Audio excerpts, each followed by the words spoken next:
The entire Japanese territory may become a battlefield. After China issued a strategic warning, Japan carried out an exercise involving 120,000 people to simulate evacuating from the Ryukyu Islands. Japanese authorities are currently holding large-scale emergency situation drills across the Ryukyu Islands. The drill include how US and Japanese forces would rapidly reinforce the Ryukyus, how missile units would conduct mobile launches there, and how joint forces would operate from the Ryukyus. But the Japanese officials say it would take at least 6 days to evacuate 120,000 people. Imagine how slow they can be. Japan is deliberately evacuating with very slow passenger planes and civilian ships, and even delaying the process with excuses such as unsafe flight routes. The intention is to keep Ryukyu civilians on the islands as human shields to cover US and Japanese aircraft operations and troop deployments. Japan's main islands have long discriminated against the Ryukyus. If fighting begins, the Japanese might even stage incidents such as sinking evacuation ships or aircraft and then blame China. They did that again and again in history. Since global netizens mostly receive information from Western media, public opinion would likely condemn China in the future.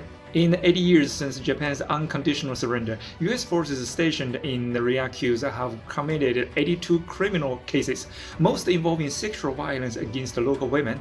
If war breaks out, US forces would not prioritize the safety of local residents, of course, and Japanese authorities might treat the Ryukyu population as hostages.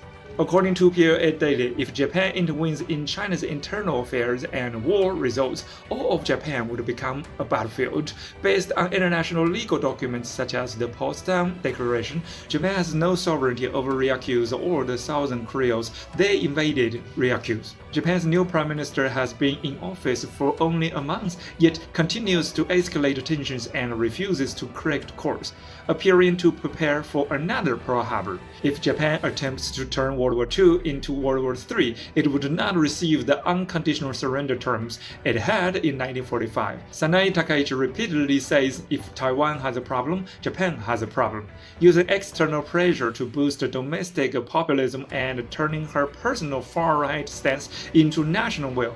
If she succeeds, her extreme actions, including initiating war, could receive automatic public support. Her approval rating has risen to 82%, which suggests that 82% of the Japanese public supports war and is prepared to die for the war. Japan intends to use 120,000 Ryukyu residents as human shields, then the Japanese population as a whole will face the same fate.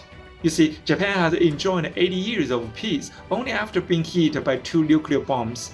If Japan returns to militarism and abundant peace, then 2 more nuclear strikes could again impose another 80 years of peace for Japan. So if they start another war, 2 nuclear bombs will solve that problem, right?